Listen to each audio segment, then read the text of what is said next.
Section 1. The birth of a universe nobody asked for. There is a very specific kind of quiet that settles over a room late at night, when the rest of the house has gone to sleep and the only light is the soft blue glow of a screen. That kind of quiet is perfect for what we are about to do together, because this is a story that deserves to be told slowly, with room to breathe. The story of Rick and Morty does not begin with a genius scientist. It does not begin with a portal gun or a flying saucer or a garage full of alien technology. It begins much more humbly than that. It begins with a young animator sitting in front of a camera, improvising a crude, profanity-filled parody of a movie he loved, with no idea that what he was making would eventually become one of the most watched, most talked about, most awarded animated series in the history of television.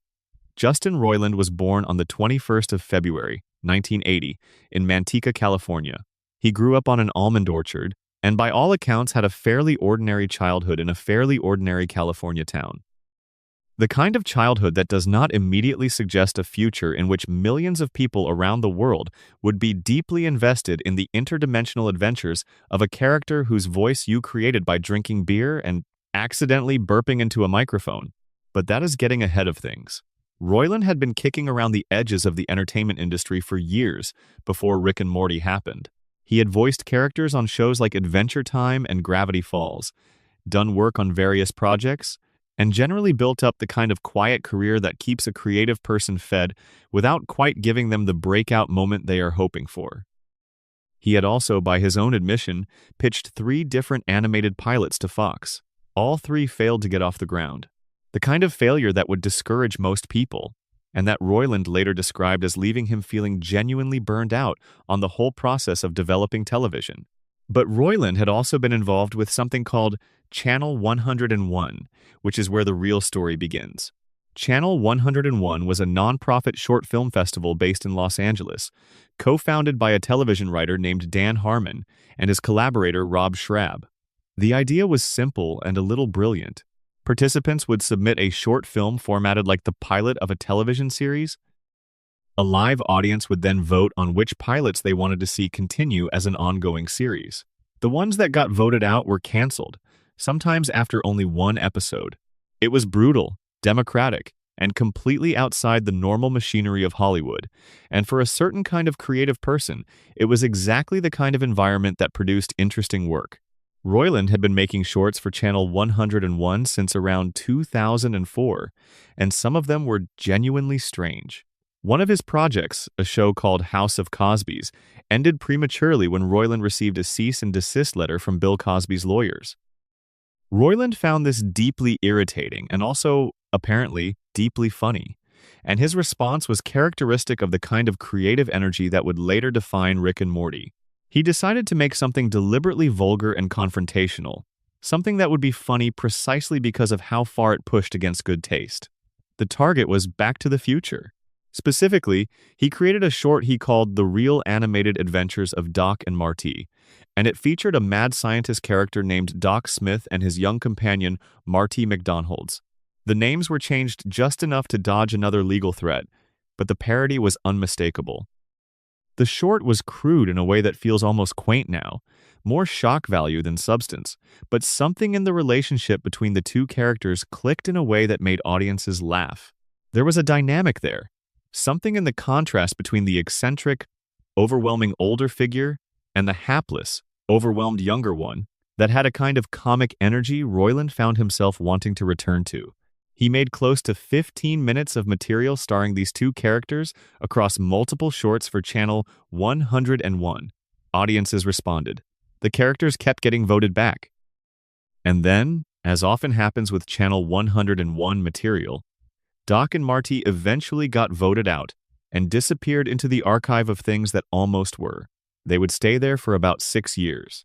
Meanwhile, Dan Harmon had gone on to create a television series for NBC called Community, a sitcom set at a community college that ran from 2009 to 2015. Community developed a devoted cult following over its run, the kind of audience that was passionate and vocal and deeply invested in the show's continuation, and that passion was at least partly responsible for keeping the show alive through multiple rounds of low ratings and network indifference. But Harmon's time running Community was also famously turbulent. His creative process was difficult, his relationships with certain cast members were strained, and by 2012 he had been fired from the show he created, only to be brought back a season later when the version of Community produced without him failed to capture what made the original work. It was shortly after that firing, in 2012, that the Adult Swim network approached Harmon about producing a new animated series. Adult Swim was Cartoon Network's late-night programming block, a home for adult-oriented animated content that had already produced some genuinely eccentric and beloved material.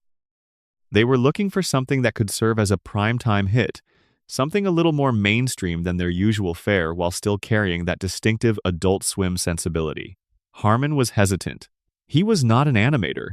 His entire creative process revolved around dialogue, character, and story, and he was not sure how that translated into animation. But he made a phone call to Justin Roiland, asking if Roiland had any ideas for an animated series that might work for Adult Swim. Roiland immediately brought up Doc and Marty. He suggested renaming them, building out the concept, turning that crude Channel 101 parody into something with real structure and real emotional stakes. Harmon agreed. And the two of them sat down in Harmon's office on the Paramount Pictures lot, an office that was essentially unfurnished because Harmon had just been fired and was presumably not yet fully settled back in, and wrote the first draft of what would become Rick and Morty. They wrote it in 6 hours. That detail is remarkable and worth sitting with. 6 hours. A single working day. The show that would go on to win 2 Emmy Awards, inspire riots over a discontinued dipping sauce, prompt an academic book about its scientific accuracy, and generate one of the most passionate fan communities in television history, was outlined in roughly the time it takes to drive from Los Angeles to San Francisco. Of course, that first draft was just the beginning. Roiland had originally wanted each episode to run about 11 minutes, a single short segment rather than a full half-hour program. Adult Swim pushed back on this. They wanted a half-hour show. Harmon was the one who suggested building a family around the 2 central characters as a way of extending the format to fill the time, and it was Adult Swim development executive Nick Weidenfeld who made the specific suggestion that Rick should be Morty's grandfather, rather than just some unrelated older figure. That single suggestion changed the entire emotional weight of the show. Grandfather and grandson is a very specific relationship, one loaded with a particular kind of love and a particular kind of distance, and it gave the whole premise a tenderness it would not have had otherwise. The show was picked up to series in October 2012.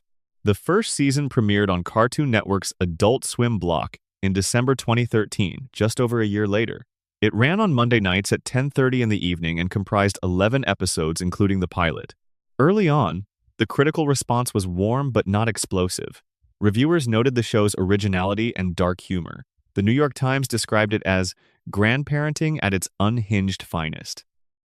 The San Francisco Chronicle praised its fresh and colorful animation direction, and the audience, while not enormous at first, was intensely engaged in a way that suggested something was building beneath the surface. What almost nobody anticipated in those early days was the scale of what was coming. Rick and Morty was, at its core, a show about a terrible old man dragging a child through the worst the universe had to offer, and somehow finding something real and true, and occasionally heartbreaking in that relationship. That combination, the nihilism and the warmth, the sci-fi absurdism and the very human pain underneath it, was going to connect with people in a way that defied easy explanation. But the show that changed television almost did not happen at all. 3 failed Fox pilots, years of small projects, a cease and desist letter, an unfurnished office, a 6-hour writing session.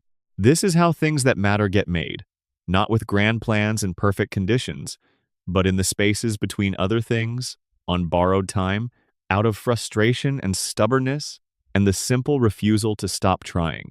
The universe of Rick and Morty was born in a room with no furniture, and it grew into something infinite. Before we move any further into the world of the show, there is one more thing about its origins that deserves to be said slowly. The show premiered on the 2nd of December 2013. In its early episodes, it was not yet the cultural phenomenon it would become. It was a small, strange, very funny animated series on a late-night cable block, watched by a dedicated but limited audience. There were no riots over dipping sauce, there were no Emmy nominations, There were no Marvel writers citing it as formative. There was just the show, very good from almost the very first episode, building something quietly in the dark. What happened in the years between the pilot and the cultural saturation of 2017 is the story of an idea finding its audience the way that the best ideas do, not through promotion or corporate strategy, but through the specific word of mouth that happens when people encounter something that makes them feel seen and cannot stop talking about it. Friends told friends. Clips spread online. The fan community built up slowly and then suddenly, the way anything builds up that is genuinely worth building around. By the time Adult Swim aired the Season 3 premiere on April Fool's Day 2017, 5 million people watched it over the course of a single evening without any advance announcement. That did not happen because of marketing. It happened because over the previous 4 years, enough people had watched the first 2 seasons and found something in them that they needed to share, that they could not keep to themselves, that they pressed into the hands of anyone who would take it. That is the real story behind the numbers. That is the real origin of everything that followed. Not a 6-hour writing session, though that matters too, but the quiet, persistent spread of a show that earned its audience by taking them seriously from the very beginning. If you are watching this right now, drop a comment below and tell me where you are and what time it is. There is something wonderful about knowing that people are watching this from all over the world, settling in for the night. And if you have not already, please subscribe. It takes 1 second and it helps more than you know. Section 2. How the show actually gets made. There is something deeply calming about understanding how a thing is built. The way a watch works, the way a house goes up beam by beam, the way a loaf of bread rises in a warm oven.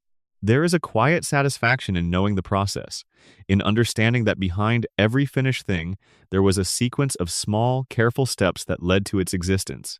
Rick and Morty episodes take approximately a year to produce from concept to broadcast. 12 months. For 22 minutes of television.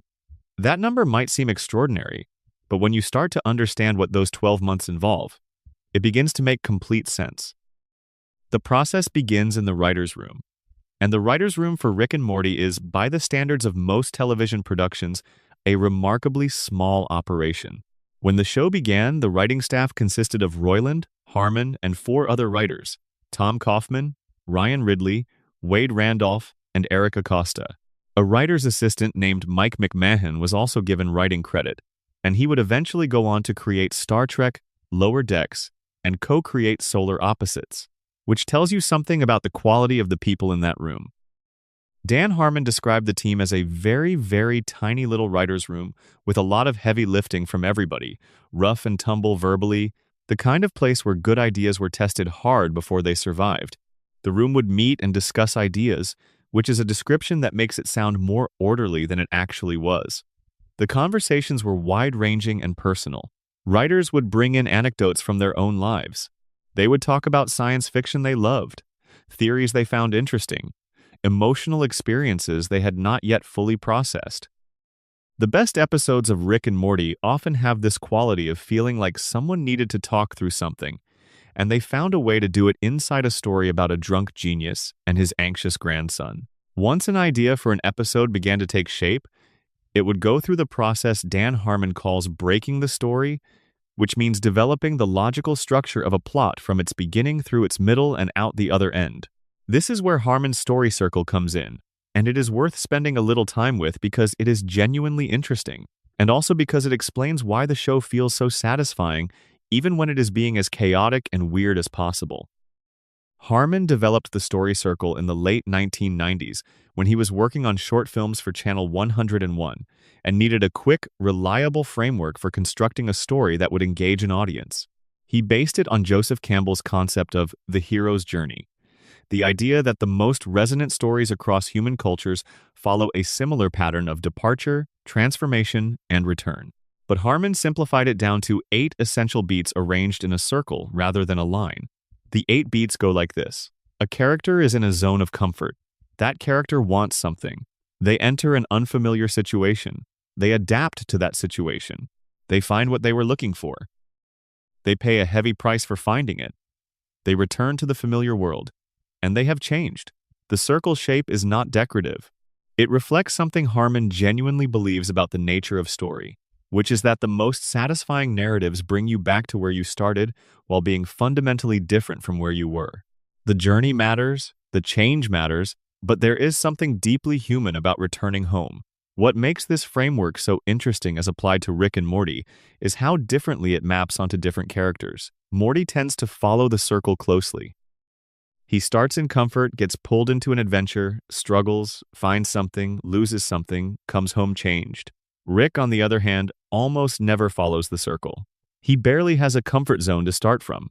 He does not want things so much as he avoids things. He does not change in the way the circle demands. And this deviation from the framework is not accidental. It is the show's way of telling us that Rick is broken, that he has stopped completing the cycle of growth that healthy people move through, that he is trapped in a loop that looks like freedom but is actually a kind of paralysis. The show even made the story circle explicit in a Season 4 episode called Never Ricking Morty, where Rick and Morty find themselves trapped on a literal story train and have to escape by understanding and then subverting narrative structure. The circular schematics Rick unfurls in that episode are directly borrowed from Harmon's story circle diagram. The show was essentially inviting its most devoted fans behind the curtain to see the machinery underneath. After the story is broken in the writer's room, a writer is assigned to create an outline. That outline is then refined and debated and adjusted until it holds together. Then the actual script is written, and that script goes through multiple drafts, each one reviewed and adjusted. A story that would fill an entire episode of most television shows might be only the first few minutes of a Rick and Morty episode. The show moves at a density of storytelling that is genuinely unusual, packing what other shows would consider feature film-scale concepts into a segment that runs as long as a sitcom episode. Once the script is locked, the voice actors are brought in to record. The animation process begins with the recorded audio, with storyboard artists translating the written scenes into visual form, planning out exactly how each moment will look before a single frame is fully animated. This storyboarding phase is labor-intensive and crucial. In animation directing, as one of the show's directors noted, there are no real actors to direct, no real locations to adjust. Everything is conveyed through the visual choices made at the storyboard stage. The actual animation for Rick and Morty is done using a software program called Toon Boom Harmony, which has been the industry standard for television animation for many years.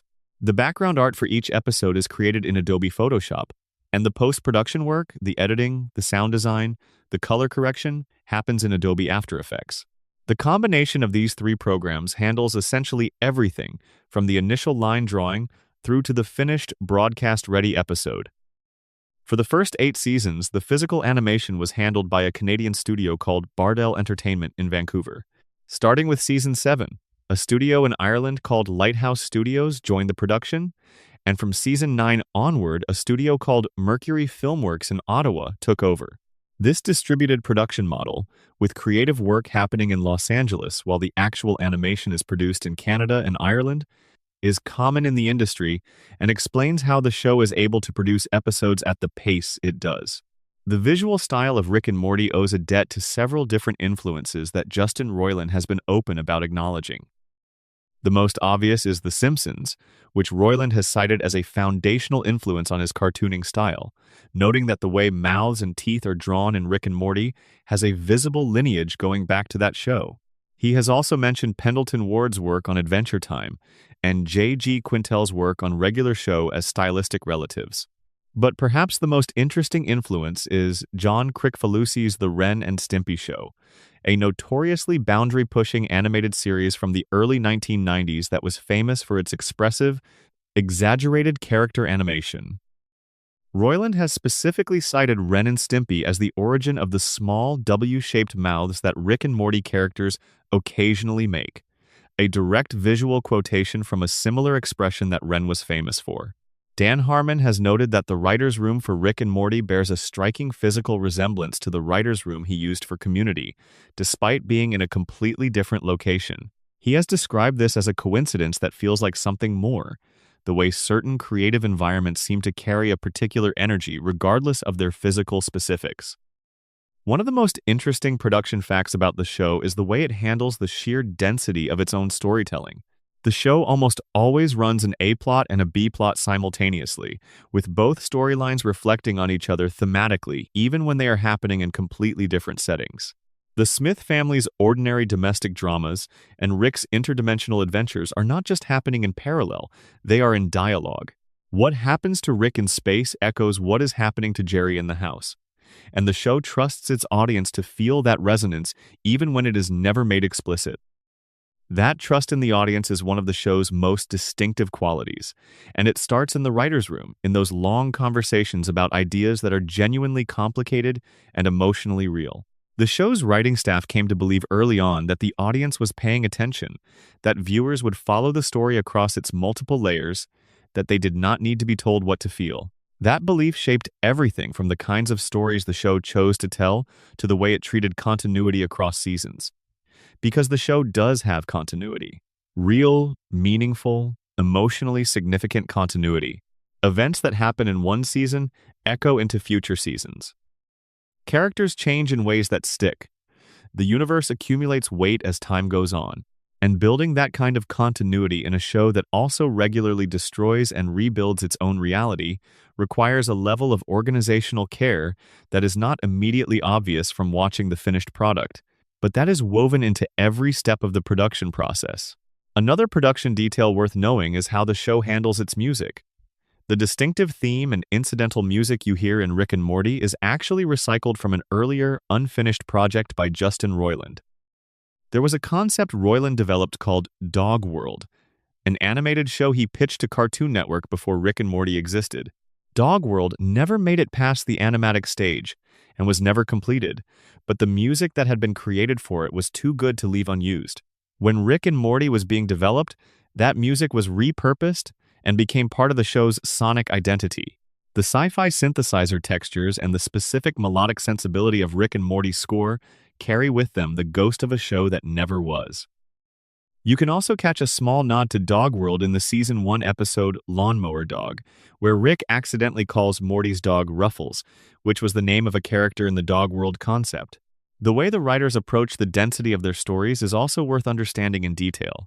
One of the show's writers once described the pace of storytelling by saying that something that would fill an entire episode of most other television shows might represent only the first few minutes of a Rick and Morty episode. The team had to figure out how to compress an extraordinary amount of narrative and emotional content into a very short running time while still making it land. This compression is not accidental. It is deliberate, and it serves the show's specific emotional effect. The sense of having traveled very far in a short amount of time, of having experienced something complete and exhausting that nevertheless resolved. The show also has a very specific policy about what it will and will not do narratively. One of the most consistently noted examples is its firm resistance to time travel as a storytelling device. The creators have been explicit about this. Time travel, in Harmon and the writer's view, removes the consequence from consequence. If you can go back and undo what you did, then nothing you do truly sticks, and a story where nothing truly sticks cannot generate real emotional weight. Rick has a box of time travel materials in his garage, visible in the background of early episodes, quietly gathering dust on a shelf. It is there as a visual joke. Rick has the technology but refuses to use it, for the same reason the writers refuse to use it as a plot device. The show has also been notably committed to letting its continuity accumulate. When Rick and Morty move to a new dimension at the end of Me Seeks and Destroy, replacing versions of themselves who have just died and burying their own dead bodies in the backyard, that event does not reset. It stands. The Smith family in the show from that point forward is technically not the original Smith family. They are replacements, inhabiting the lives of people who died because of Rick's mistakes. Summer eventually finds out. Jerry eventually suspects. The show does not sweep this under the rug. It lets the weight of it sit in the room. The writing staff was, from early on, committed to a specific set of values about what the show would and would not be. It would not be a show that punished characters for trying to connect. It would not be a show where cynicism was simply the final word. It would acknowledge the darkness but not be devoured by it. These values were not always articulated explicitly in the writer's room, but they are visible in the choices the show makes, episode after episode, in what it chooses to linger on and what it chooses to leave alone. 12 months? 1 year per episode? When you understand what is packed into that year, it starts to feel not excessive but barely sufficient. Section 3. The Voices That Built a World. There is a moment in almost every great voice performance where you stop thinking about the actor and just hear the character. The voice becomes the person. Whatever technical effort went into producing it disappears, and what is left is simply a presence, a specific and irreplaceable way of being in the world that you could not imagine belonging to anyone else. Rick Sanchez has that quality. From the very first episode, that voice, raspy and slurred and oddly intelligent, full of half-finished sentences and improvisational bursts of energy, immediately signals a character unlike anything animation had produced before. The burping mid-sentence was not planned. It was an accident that became a defining feature of one of television's most recognizable voices. Here is how it happened. When Justin Roiland was voicing the Doc character in the real animated adventures of Doc and Marhardy, the crude Channel 101 short that would eventually evolve into Rick and Morty, he accidentally burped in the middle of a recorded line.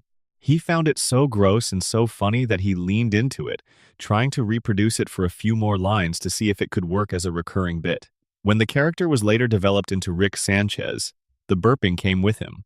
It was not written into the script.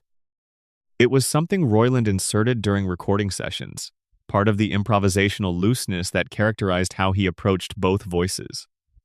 The way Roiland recorded those voices is itself interesting.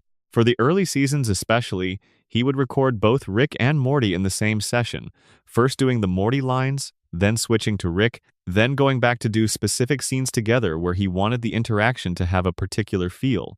He has described this process as surprisingly workable because he knew both characters so deeply that switching between them mid-session did not feel jarring. He could record a few pages as Rick, switch to Morty, and maintain the rhythm and feel of the scene because he was essentially playing both sides of a conversation he had written himself. The burps specifically required a very particular physical environment to produce. Roiland has talked about sitting in the recording studio with a can of low-calorie beer and a bottle of water, waiting for burps to arrive naturally rather than trying to force them. He cannot burp on command. The burps happen when they happen, which meant that recording sessions had an element of patience built into them, waiting for the right biological moment to drop a burp into the middle of Rick's already chaotic speech patterns. Rick's catchphrase, "Wubba lubba dub dub," has its own origin story that is worth knowing. A script for an early episode included a stage direction describing a moment where Rick would spin around on the floor, yelling a nonsense phrase meant to evoke the Curly from the Three Stooges. The specific phrase in the script was something like, "Woob woob woob woob woob." Justin Roiland is dyslexic, and when he read the script, he misread the phrase and instead shouted "Wubba lubba dub dub." The writers heard it and loved it immediately. It stayed, and later, the show quietly gave that nonsense phrase a meaning. In the bird person's language, "Wubba lubba dub dub" translates to "I am in great pain, please help me." A throwaway piece of improvisation, born from a misread script direction, became a coded cry for help that retroactively added emotional depth to every moment Rick had used it before. The rest of the Smith family's voice cast was assembled with care, and each of them brings something specific and irreplaceable to their role. Chris Parnell voices Jerry Smith. Parnell is a veteran of Saturday Night Live, where he was a cast member from 1998 to 2006 and has had an extensive voice acting career, including a long-running role on the animated comedy Archer. His voice has a particular quality that is perfect for Jerry, a slightly nasal, earnest, middle-range tenor that sounds inherently unthreatening and a little insecure. There is something in Parnell's delivery that communicates effort. Jerry always sounds like he is trying slightly too hard, which is exactly right for a character who is defined by his desperate need for approval. In the early stages of production, Bryan Cranston, who was then best known for his role as Walter White in Breaking Bad, auditioned for the role of Jerry. He did not get the part. The universe of Rick and Morty, whatever else it is not one in which Walter White would fit as a recurring presence. Spencer Grammer voices Summer Smith. Grammer is the daughter of Kelsey Grammer, the actor best known for playing Frasier Crane in Cheers and Frasier, and she actually made her first on-screen appearance as a child in an uncredited cameo alongside her father in an episode of Cheers. She went on to her first major role in the ABC Family series Greek, where she played a college student named Casey Cartwright before landing the Summer role. What Grammer brought to Summer in the early seasons was a particular quality of teenage detachment, a performance that communicated someone who was present in the room but not quite engaged with what was happening in it. As Summer has grown into a more complex and capable character across the seasons, Grammer has found more range in the role, allowing the character's underlying intelligence and toughness to show through without losing that essential quality of a person who performs indifference as a form of self-protection. Sarah Chalke voices Beth Smith. Chalke is a Canadian actress born in Ottawa, who first became widely known through her role as Elliot Reed in the long-running medical comedy Scrubs, a role she played for 9 seasons. She later played significant recurring roles in How I Met Your Mother and the Netflix drama Firefly Lane. What she brings to Beth is a voice that can carry extraordinary emotional complexity without telegraphing it too obviously. Beth is a character who presents a relatively composed, competent surface while carrying enormous amounts of unprocessed pain underneath, and Chalke navigates that contrast with a subtlety that makes the moments when Beth's composure cracks feel genuinely earned. The introduction of Space Beth, a clone of the original Beth who goes off to have her own adventures across the universe, gave Chalke the challenge of playing essentially the same character in 2 different states of emotional development, and she handles the distinction with impressive precision. Dan Harmon himself voices several recurring characters, most notably Bird Person and later Phoenix Person, the cyborg version of Bird Person that appears after the wedding massacre. Harmon is not a professional voice actor, and he has said openly that his involvement came about because he kept doing his impression of the character in the writer's room, and people eventually realized it would just be easier to have him record the actual lines. There is something fitting about the show's co-creator voicing one of its most emotionally significant characters, the one whose loyalty to Rick provides a quiet counter-argument to the show's loudest, nihilistic moments. The recasting of Rick and Morty after Justin Roiland's departure in January 2023 was one of the most closely watched events in the show's history. Adult Swim cut ties with Roiland following domestic abuse allegations, and the announcement that both title characters would need to be recast sent a wave of anxiety through the fan community. The voices of Rick and Morty were so closely identified with Roiland's specific vocal performances that many fans wondered whether the show could maintain its identity without them. Ian Cardone took over the role of Rick, and Harry Belden became the new voice of Morty, both beginning with Season 7, which premiered on the 15th of October 2023. The initial reaction from fans and critics was cautiously positive and then increasingly enthusiastic. Cardone in particular was noted for capturing something essential about Rick without simply imitating what Roiland had done, finding the character's rhythm and emotional range while bringing his own physical presence to the voice. Harry Belden, whose background included work on Chicago Med and a Disney Channel film, approached Morty with a warmth and sincerity that felt continuous with the character's history. The transition also required John Allen to take over the role of Mr. Poopy Butthole, a character who had previously been voiced by Roiland and who appears in periodic post-credit scenes to deliver warm, fourth-wall-breaking updates on his life. Allen's performance in this role has been noted for maintaining the specific quality of warmth and directness that makes Mr. Poopy Butthole such an unusual presence in the show's universe. One of the quieter details about the show's voice casting is the significance of the supporting voices. Dan Harmon voices Bird Person, as mentioned, but the show's recurring characters are populated by a remarkable range of talent from across the comedy world. Carrie Walgren voices Jessica, Morty's long-running romantic interest, bringing a quality of warmth and accessibility to a character who could easily have been a flat object of adolescent longing. Cassie Steele voices both Tammy Getterman, Summer's friend who turns out to be an undercover Galactic Federation agent, and Trisha Lang. The specificity of these performances, even in recurring roles with limited screen time, contributes to the show's sense that every character exists as a full person in their own right, rather than as a functional placeholder. The guest voice cast across the show's run reads like a list of people who wanted to be part of something interesting.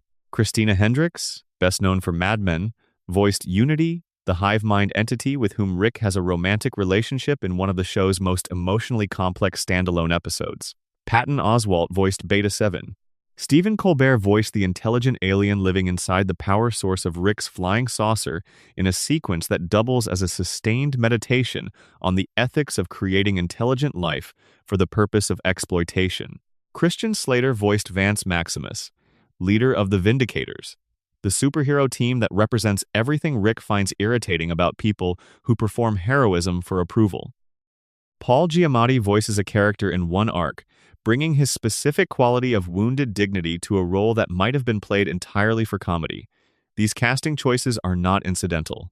They reflect a consistent curatorial sensibility about what kinds of voices belong in the world of Rick and Morty and what they can do. The show understands that voice performance is character, that the specific timbre and rhythm and emotional coloring of a voice creates the person inhabiting that name and design, and it has consistently sought out performers who can do more than read lines. It has sought people who can be someone.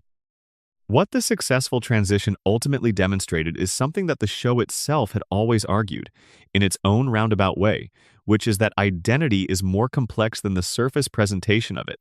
Rick Sanchez is not a voice. He is a set of values, contradictions, wounds, and loves.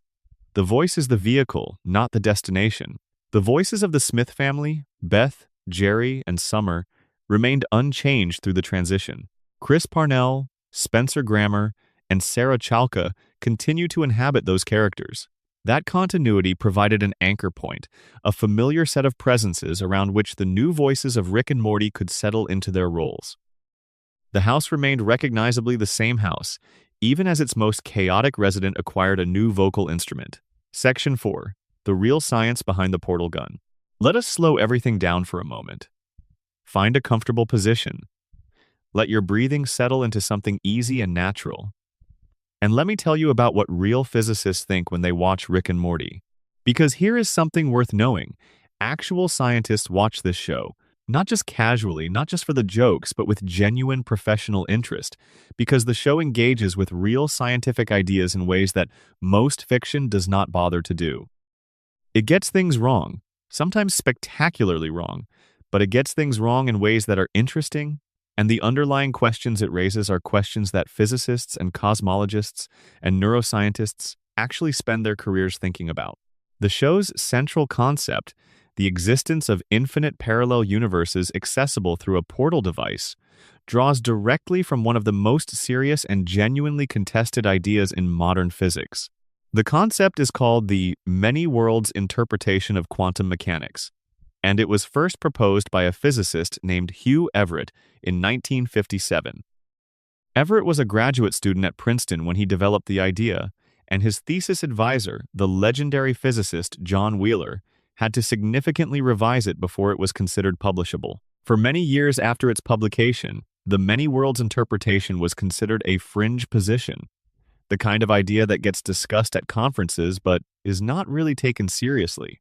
That situation has changed considerably since the 1980s, and today, a significant number of working physicists consider it at least as plausible as the more traditional Copenhagen interpretation of quantum mechanics, if not more so. Here is the core of the idea, stated as simply as it can be. Quantum mechanics, the branch of physics that deals with the behavior of very small things like electrons and photons, describes the world in terms of probabilities rather than certainties. Before you measure a quantum system, it exists in what is called a superposition of multiple possible states simultaneously. The famous example is Schrödinger's cat, the thought experiment in which a cat in a sealed box is simultaneously alive and dead until the box is opened and the state is measured. The standard Copenhagen interpretation of quantum mechanics says that the act of measurement causes the wave function, the mathematical object that describes the superposition, to collapse into a single definite state. The cat is either alive or dead after you open the box, and before you open it, the question of whether it is alive or dead is simply not a well-defined question. The many worlds interpretation says something very different. It says the wave function never collapses. Instead, every time a quantum event occurs, the universe branches. Both outcomes happen. Both continue to exist, in separate but simultaneously real versions of reality. The cat is alive in one branch and dead in another. You, the observer, split along with the universe. One version of you finding a live cat and another finding a dead one. If this interpretation is correct, then the universe is constantly branching at the quantum level, creating an unimaginably vast number of parallel realities that diverge from each other at every quantum event, which is happening constantly, everywhere, all the time. The number of these parallel realities, according to some calculations, is at least 10 to the power of 10 to the power of 7, which is a number so large that it defies any intuitive attempt to grasp its size. Rick and Morty takes this idea and runs with it in the most literal possible way. The portal gun opens direct passages between these parallel realities, allowing Rick to step from one branch of the wave function into another as casually as walking through a door. The show commits to the implications of this in ways that most science fiction does not, acknowledging that if parallel realities exist and are accessible, then every version of every person exists somewhere in the multiverse, and the Rick and Morty we follow are just one specific pair out of an infinite number of essentially identical pairs. The episode A Rickle in Time, which opens Season 2, is probably the show's most direct engagement with quantum mechanical concepts. It deals with the consequences of freezing time, which the characters had done at the end of the previous season. When time is restarted, the uncertainty introduced by the freeze causes reality to split with every decision made by Morty and Summer, until there are eventually 64 parallel timelines running simultaneously, visualized on screen through a divided frame that keeps splitting and recombining. Schrodinger's cats drift through the episode as a visual joke that is also a genuine reference. The whole episode is essentially a dramatization of quantum decoherence, the process by which a quantum superposition separates into distinct classical realities, made funny and emotionally resonant rather than being left as an abstract physics problem. Real physicists who have commented publicly on the show tend to appreciate the fact that it is taking these ideas seriously enough to dramatize them, even when it takes liberties. Matthew Kleben, a cosmologist at New York University, said after watching the show that he found it not intended to be taken seriously, but much better that people are interested enough in the science that they write stories about it than if they did not care. Sean Carroll, a theoretical physicist at Caltech and one of the most prominent public defenders of the many worlds interpretation, has noted that the show's premise, while taking creative liberties, is grounded in a real and serious scientific debate about the nature of reality. The book, The Science of Rick and Morty, published in 2019 by science writer Matt Brady, documents the show's engagement with real scientific ideas in detail. Brady notes that while the specific technology of the portal gun does not and cannot exist as depicted, the underlying concept of parallel universes is taken seriously by a large number of physicists. Brian Greene, a professor of physics and mathematics at Columbia University, has developed a model involving 9 different types of multiverse. Max Tegmark at MIT has argued for up to 4 distinct types of parallel universe. These are not fringe positions.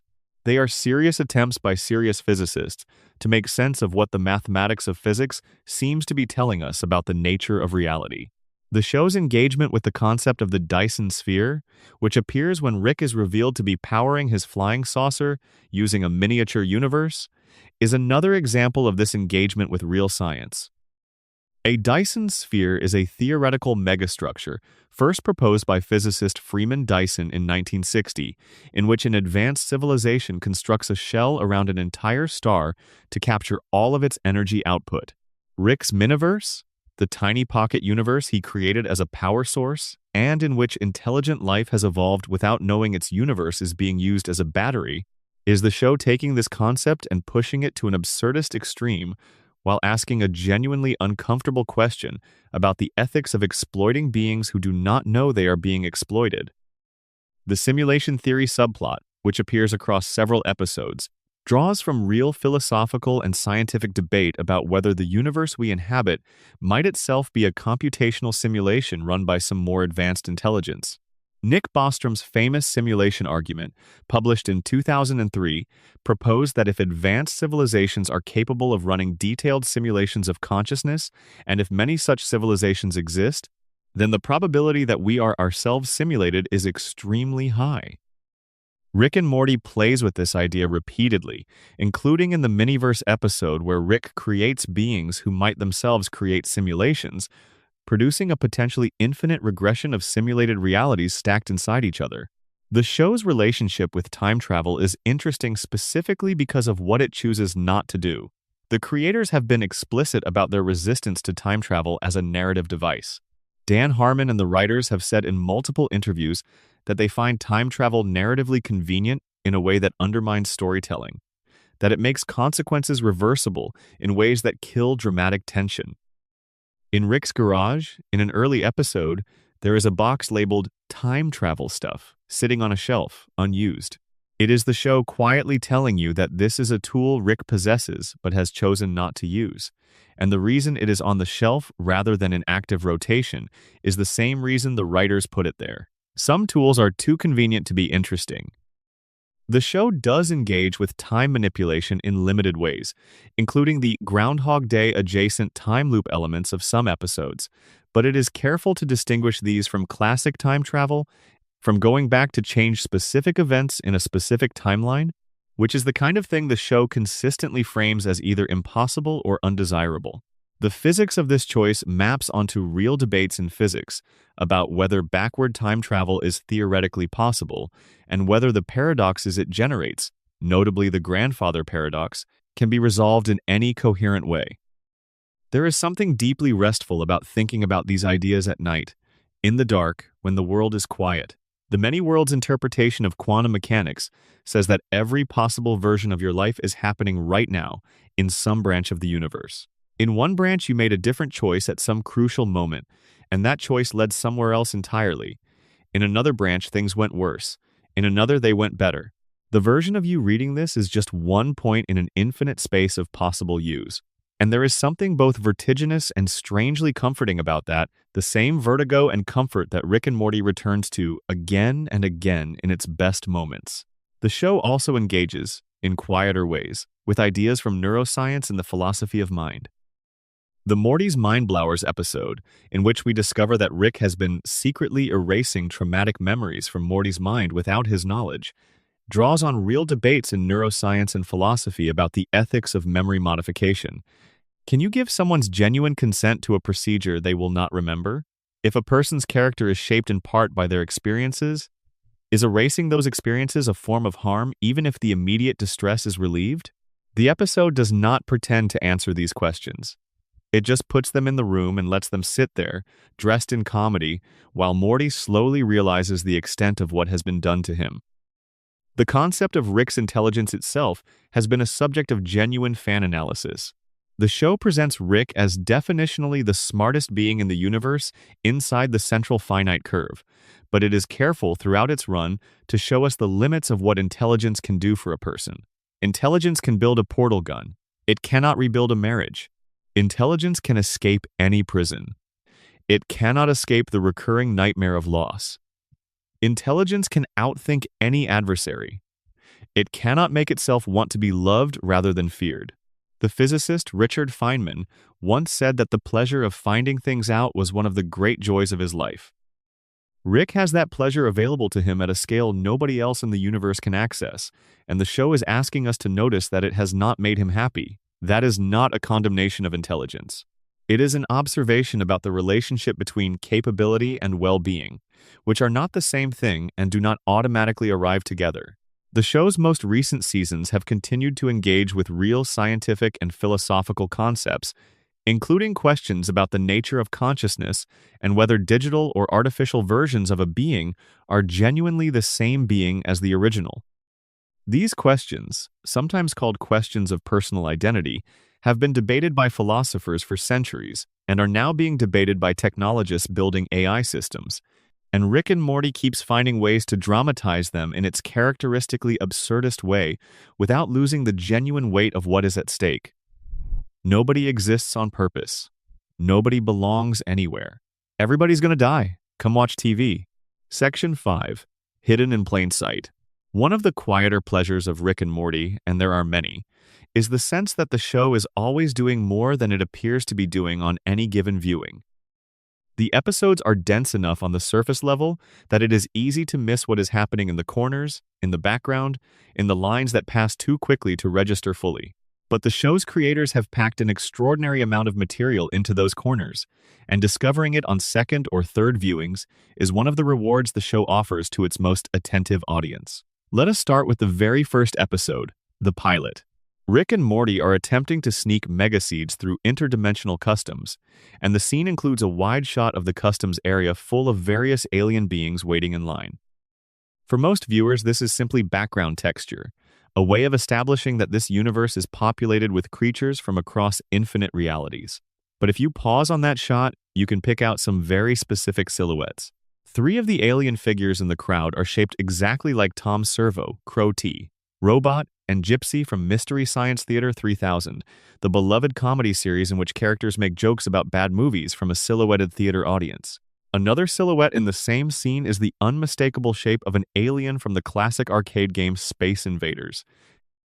And there is also what appears to be a prawn creature from the science fiction film District 9, a xenomorph from the Alien franchise, and a character from Aqua Teen Hunger Force, another Adult Swim series.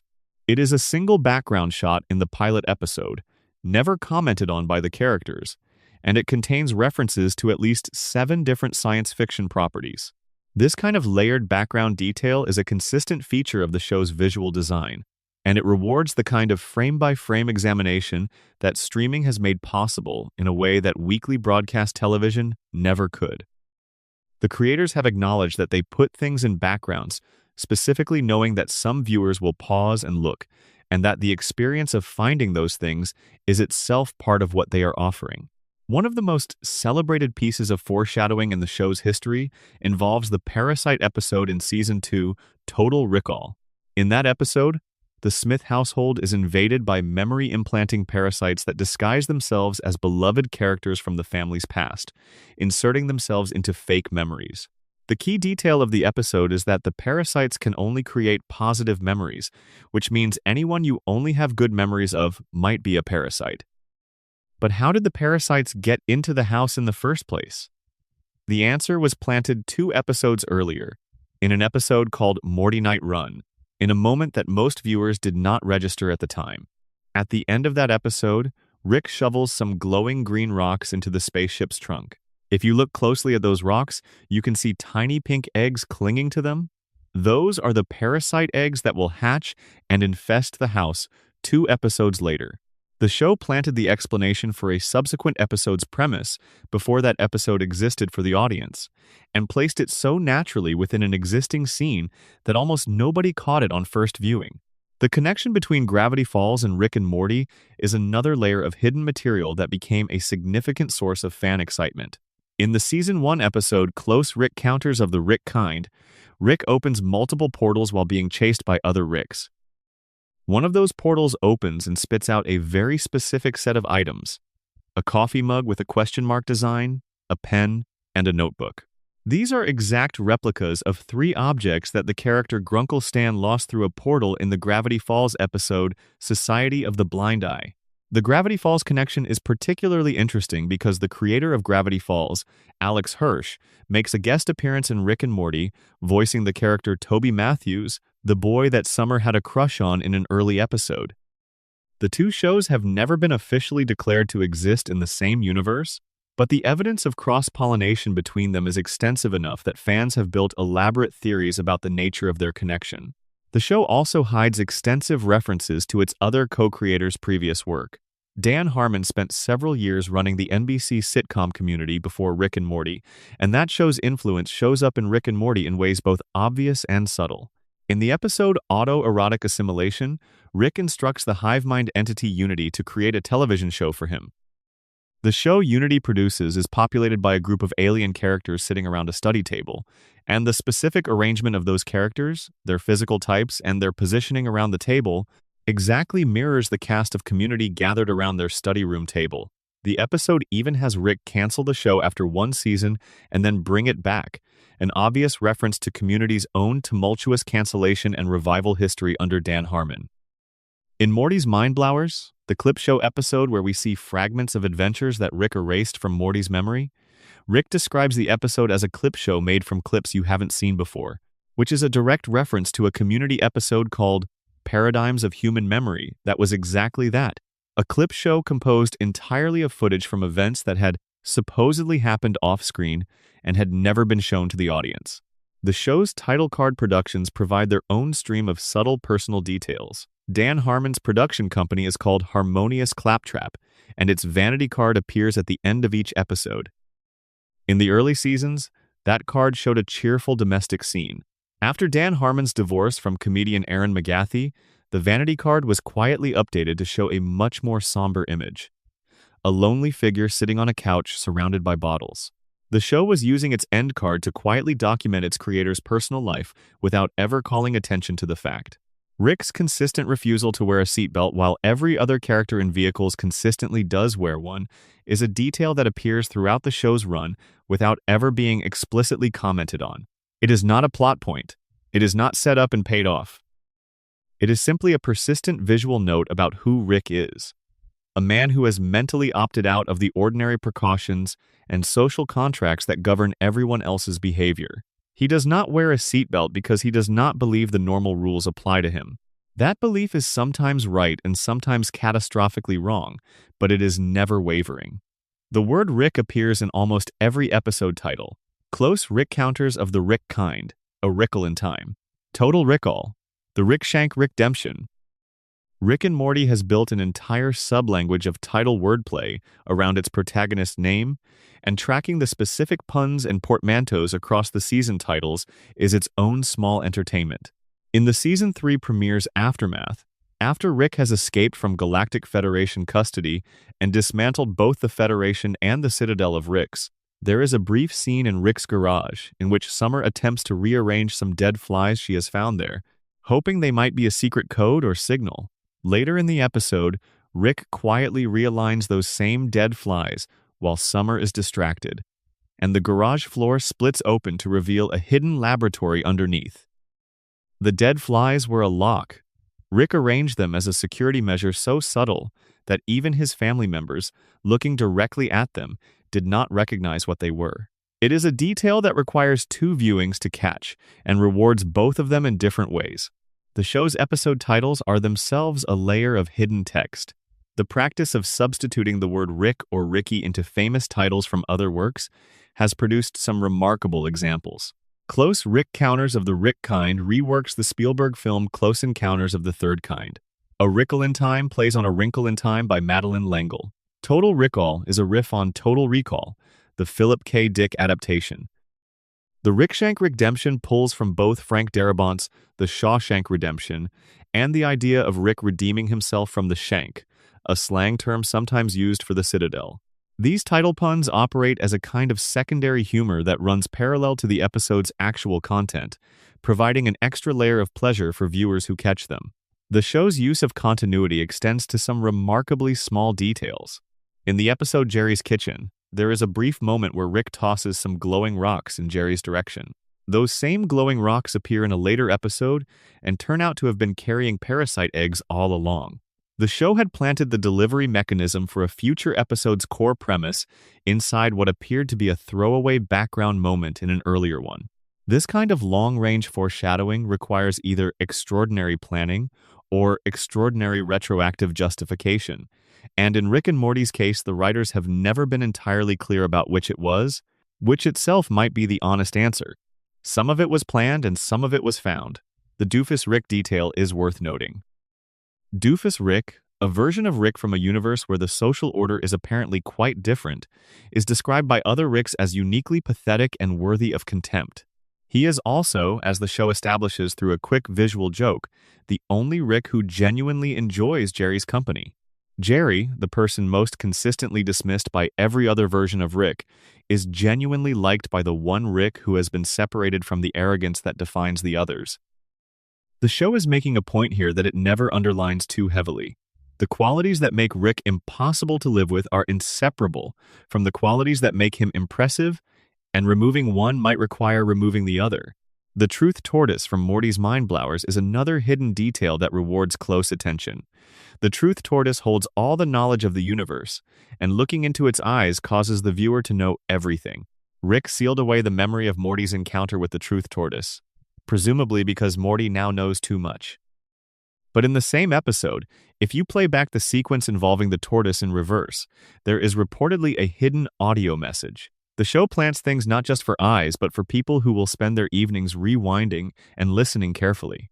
It trusts that such people exist. They do. These layers of hidden meaning and planted detail are not incidental to what Rick and Morty is. They are central to its identity as a show that assumes an intelligent, attentive audience and then gives that audience something to find. The difference between what the show appears to be on the surface, a loud, vulgar, often transgressive animated comedy, and what it actually is on closer examination, a meticulously constructed work full of emotional depth and formal complexity, is itself a kind of Easter egg. The joke is that there is no joke. The crude comedy is the delivery system for something much more carefully made. Section 6. The characters that made us feel something. Close your eyes for a moment if you want. Just let the words exist around you rather than working to follow them, and see which characters come into focus as we move through them slowly, like photographs being passed across a table in a quiet room. Rick Sanchez, the smartest being in the universe, or at least in the section of the multiverse he has carefully walled off to guarantee his own supremacy. A man who built a pocket universe to power his car battery and populated it with intelligent life who would never know their entire existence was in service of his commute. A man who turned himself into a pickle to avoid family therapy. A man whose catchphrase, when translated from the language of his oldest friend, means "I am in great pain, please help me." What makes Rick such an extraordinary character is the consistency with which the show refuses to let his intelligence excuse his behavior, even while making him impossible not to admire. He is genuinely brilliant, and the show does not lie about that. The inventions work. The plans come together. The escapes happen. But the show is equally rigorous about showing us the wreckage of the life that intelligence has enabled. The abandoned daughter. The dead wife. The relationships burned down and salted and never replanted. The drinking that is never quite comedic enough to be only a joke. Dr. Wong, the therapist from the Pickle Rick episode, articulates something in her conversation with Rick that the show has been circling around since its beginning. She tells him essentially that his intelligence functions as an escape mechanism, that he uses it to avoid the dull, unglamorous, genuinely difficult work of being a person who is in relationship with other people, that his genius is not what makes him special. It is what he uses to avoid having to be ordinary, to avoid having to sit with the grief and the regret that an ordinary person would have no choice but to face. The show presents this diagnosis as correct and then shows us Rick walking away from it unchanged. Because that is what Rick does. He can hear the truth about himself and still not change. The intelligence that protects him from pain also protects him from growth. The character of Morty is built around a different kind of truth. Morty is afraid, not of specific things, but of everything, in the diffuse, persistent way of someone whose anxiety is a constant background hum rather than a specific alarm response. He is afraid of Rick. He is afraid of the adventures. He is afraid of school and of Jessica and of alien planets and of dying on any given Tuesday in a dimension where their counterparts recently buried their own dead bodies in a backyard and took over their lives. That fear is not incidental to who Morty is. It is the thing the show asks us to care about most. Because Morty's fear is the show's moral conscience.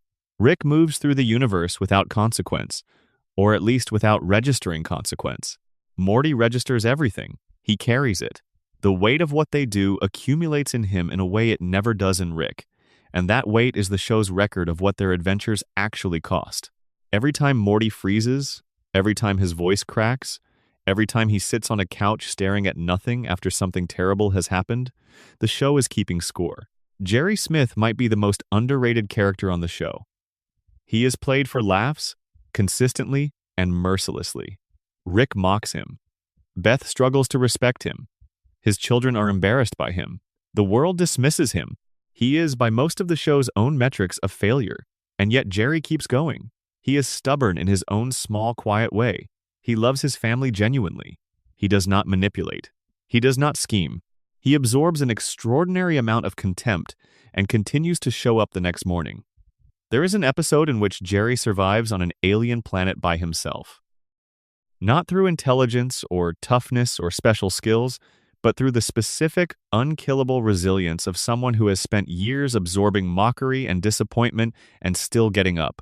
Jerry is not interesting because he is good at things. He is interesting because he keeps trying despite having every reason to stop. Beth Smith carries the most complex emotional architecture of any character in the show's main family. She is the point where all the show's central themes about intelligence, inadequacy, love, and abandonment converge. She is Rick's daughter and therefore someone who grew up in the shadow of a genius who left. She is a surgeon, a person of genuine capability, who chose to be a horse surgeon because her confidence in her own greatness was eroded by years of feeling abandoned. She married Jerry not out of love, but out of need, the specific need of someone who had been left once and was determined to marry someone who would never leave. And then she spent years resenting Jerry for being the kind of person she had specifically chosen him to be. The question the show raises about Beth but never fully answers is the question of what she would have been without Rick's abandonment and Rick's return. Would she have been kinder, more fulfilled? Or would the darkness the show hints at, the toys as weapons childhood, the references to incidents that suggest something more troubling, would that have found expression regardless? Mr. Meeseeks exists in the show for one episode in its original form, and in that one episode does more thematic work than some characters manage across an entire series. The Meeseeks are beings created specifically to complete a task and then cease to exist. They are born. They help. They die. That is the entire arc of their lives, and they are deeply, genuinely happy with this arrangement, right up until the moment that the task they have been assigned is impossible to complete, and they are forced to keep existing past the point where existence is bearable. What makes Mr. Meeseeks such a memorable character is the way the episode generates comedy from an idea that is genuinely disturbing if you sit with it. A species created by an intelligent being to serve a function, engineered to find their own servitude not just acceptable but joyful, designed to expire as soon as they have been useful. These are not merely the components of a funny animated bit. They are a dark commentary on the nature of created consciousness and the ethics of engineering beings to want the things you want them to want. Scary Terry, the parody of Freddy Krueger who appears in one episode, works as a kind of illustration of the show's most consistent emotional argument, that the thing a person shows the world is almost never the truth of who they are. Scary Terry's aggression, his relentless screaming pursuit, his bladed glove menace, all of it turns out to be armor over a small, scared, deeply insecure creature who just wants to be told he is good at his job. When Rick and Morty enter his dreams and find him standing in a classroom in his underwear, failing to scare anyone, the episode's whole emotional register shifts. The monster becomes a person. The terror becomes tenderness. And Rick and Morty choose to help him rather than exploit his vulnerability, which is one of the moments where the show most clearly states its own values. The show has a consistent belief, expressed through character after character, that there is always something more vulnerable underneath the surface presentation, and that the most humane thing you can do is respond to that vulnerability with kindness rather than contempt. Rick himself is the show's central illustration of this principle, a man whose terrifying exterior conceals someone who is in great pain. Please help him. Summer Smith deserves more consideration than she often receives in discussions of the show. She begins the series as a surface archetype, the teenage girl who cares about social media and popularity and fitting in, and the show initially deploys her in that mode. But what becomes clear over time is that Summer's apparent shallowness is not shallowness at all. It is strategy.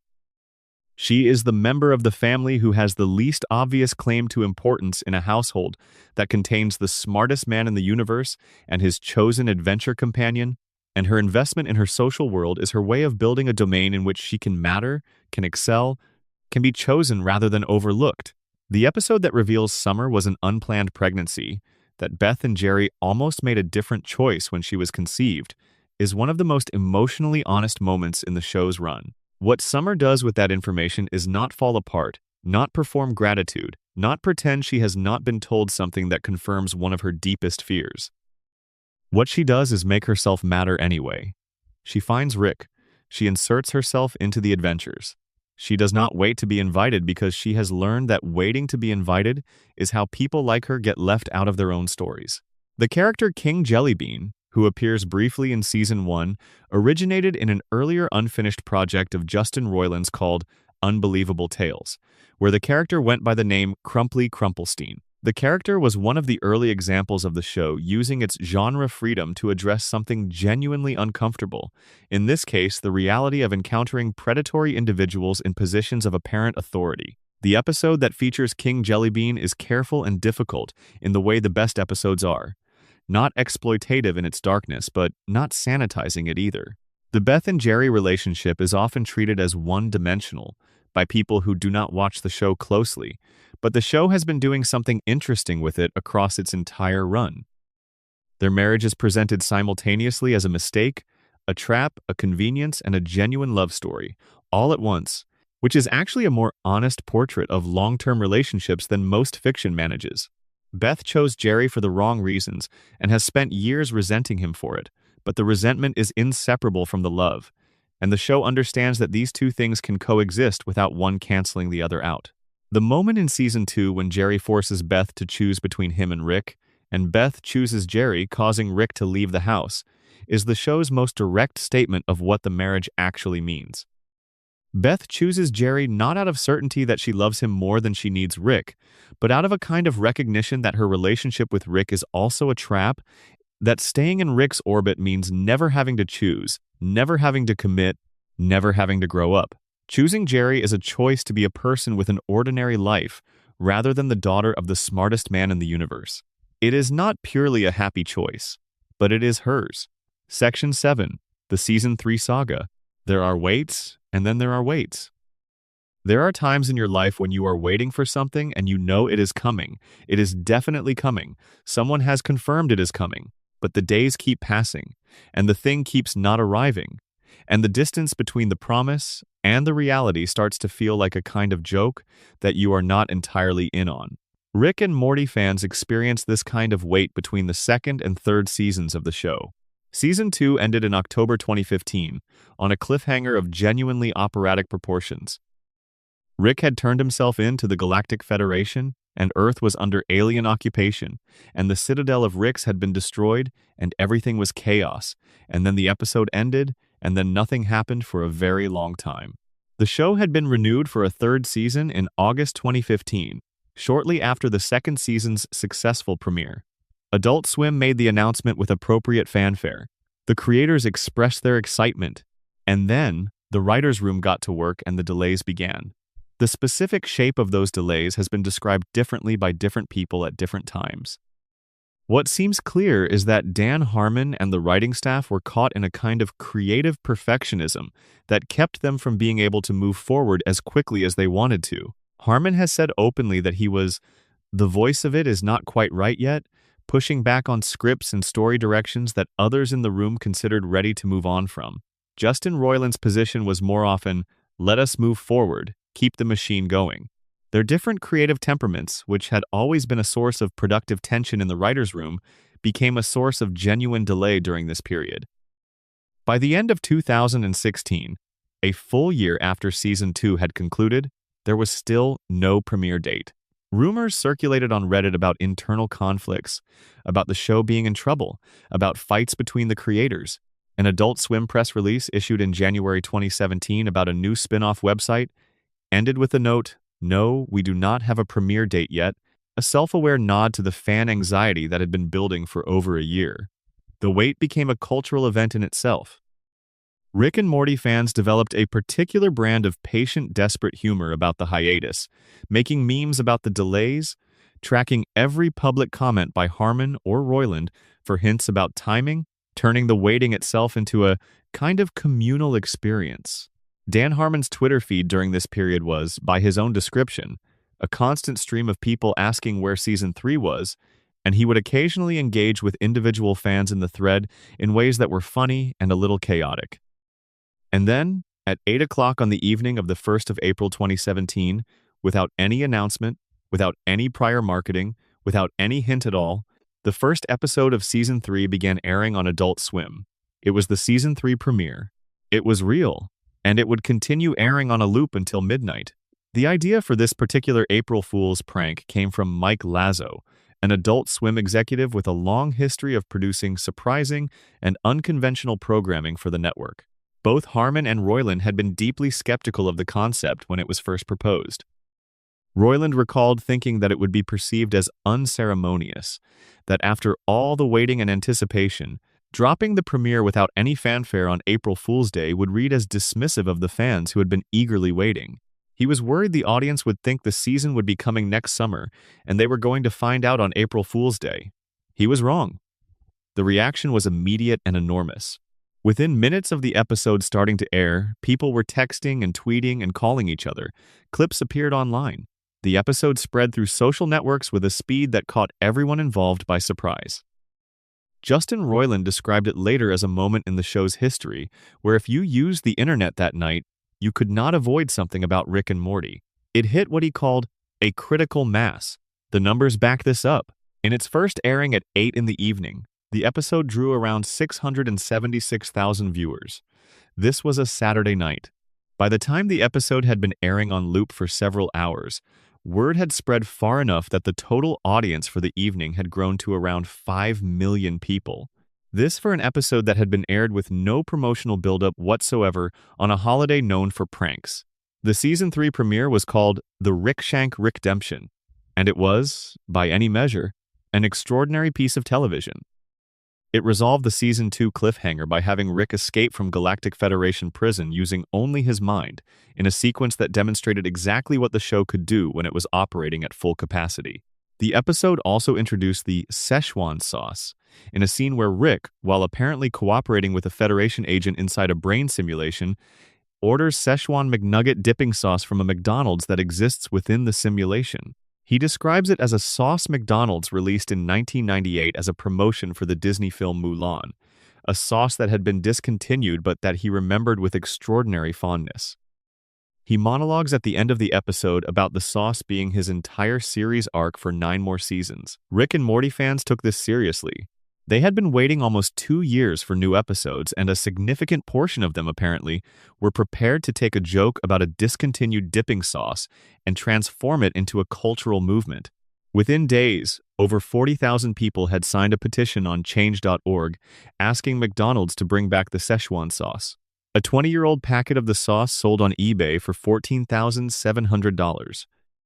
McDonald's eventually sent Justin Roiland a jug of the sauce in a wooden briefcase, accompanied by a letter written in the voice of the Rick and Morty universe explaining how they had come to possess it. And then, in October 2017, McDonald's announced that the sauce would return for 1 day only, on October 7th. They distributed a limited quantity to select locations. The quantity was wildly insufficient for the demand. Fans showed up in the hundreds at McDonald's locations across the country. Some waited for hours. Many left empty-handed. Videos surfaced of genuinely alarmed McDonald's employees trying to manage crowds that had not been anticipated. Police were called to locations in multiple states. It became one of the more surreal cultural events of that year, a food riot generated by an animated show's joke about a condiment from a children's movie. McDonald's eventually apologized and pledged to release a larger supply in February 2018, producing 20 million cups of the sauce. The second release was considerably less chaotic. The sauce, when people finally had a chance to taste it without the pressure of a near-riot situation, turned out to be perfectly fine. A teriyaki-based condiment with a mild, sweet soy flavor. Not transcendent, not the meaning of existence, just a dipping sauce, which was sort of the whole joke in the first place. The Season 3 premiere had originally been planned as part of a 14-episode season. Production delays eventually reduced this to 10. Dan Harmon has acknowledged that his own perfectionism was a significant factor in these cuts, that episodes he was not satisfied with were pulled rather than allowed to go out in a compromised state. The season that aired was, by critical consensus, excellent. What the 4 removed episodes might have contained is a question that has no answer. The Pickle Rick episode from Season 3 became one of the most celebrated and discussed pieces of television the show ever produced, and it won the Emmy Award for Outstanding Animated Program in 2018, the show's first Emmy win. The episode was written by Jessica Gao, who went on to work on She-Hulk, Attorney at Law, and Silicon Valley. The premise, Rick turning himself into a pickle to avoid family therapy, was initially pitched as a test of Rick's intelligence, specifically as a way of asking, how smart is Rick? And is he smart enough that, trapped in the body of a pickle with no limbs, he could still turn the situation to his advantage using nothing but his mouth and his brain? The answer the episode provides is yes, but the answer the episode is actually interested in is the one doctor Wong provides in the family therapy session Rick eventually attends. Intelligence is being used here as an avoidance mechanism, not as a genuine asset. The pickle transformation is not brilliant. It is the opposite of brilliant. It is a man using extraordinary capability to run away from ordinary difficulty. The Emmy win for this episode was notable not just as industry recognition but as a signal that the Academy understood what the episode was actually about, which was not a pickle fighting rats in a sewer, although that is what it was about on the surface. The Season 3 episode The Ricklantis Mix-Up, also known as Tales from the Citadel, is considered by many fans and critics to be among the finest episodes the show ever produced. Its writers, Ryan Ridley and Dan Guterman, won an Annie Award for its script. The episode spends its entire runtime in the Citadel of Ricks, following multiple storylines that together build a portrait of a society built on shared arrogance and the consequences of that arrogance. It is as close as the show has come to producing something that could sit alongside the best episodes of prestige television dramas, and it did it inside the framework of an animated comedy that most viewers associate with its jokes about burping. The Season 3 saga also produced the infamous moment at a panel during San Diego Comic-Con 2016, when Justin Roiland reenacted the court transcript of a real and genuinely absurd legal case, the state of Georgia versus Denver Fenton Allen, as an improvised audio performance in front of a live audience. A fan took the recording and animated it in just 2 months. The resulting short, in which every line is performed by Roiland doing various characters from Rick and Morty, became one of the more widely circulated pieces of Rick and Morty content outside the actual show. It demonstrated something about the show's creative culture. The line between official content and fan engagement was deliberately blurry, and the creators welcomed the blurring. What the entire Season 3 saga illustrates is something the show had always been arguing in its own oblique way, that the things worth waiting for tend to arrive on their own terms and their own timeline, not on the schedule you would have chosen for them.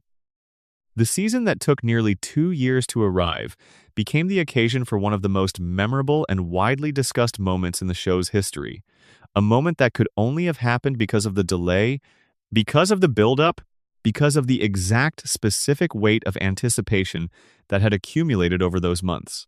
If the show had arrived on schedule, nobody would have been watching at 8 on April Fool's Day. The prank only worked because everyone was waiting. Section 8. The 70-episode deal and what grew from it. In May 2018, Adult Swim made an announcement that sent a very particular kind of signal through the television industry. The network was ordering 70 new episodes of Rick and Morty, not 10, not a handful at a time, 70, over an unspecified number of seasons, but 70 episodes guaranteed, which translated to roughly 7 full seasons of content. It was one of the largest episode commitments in the history of Adult Swim programming, and it effectively told the industry that this show was going to exist for a very long time, regardless of what happened to its creators or its cultural moment. For Justin Roiland, the deal was significant partly because of what it meant for production rhythm. He expressed confidence that with the long-term guarantee in place, the show could minimize the gaps between seasons, that having the security of a large order would allow the team to plan their work around the show rather than constantly managing uncertainty about whether the next season would happen at all. He talked about keeping the machine going. The first 8 episodes of that 70 were delivered in Season 4, which premiered in November 2019 after a 2-year hiatus from Season 3. The gap was partly explained by the time the deal itself had taken to finalize, and partly by the show's established production timeline of approximately 1 year per episode. Adult Swim and the producers had quietly revised the structure of Season 4, splitting it into 2 halves with the first 5 episodes airing in November 2019 and the remaining 5 arriving in May 2020.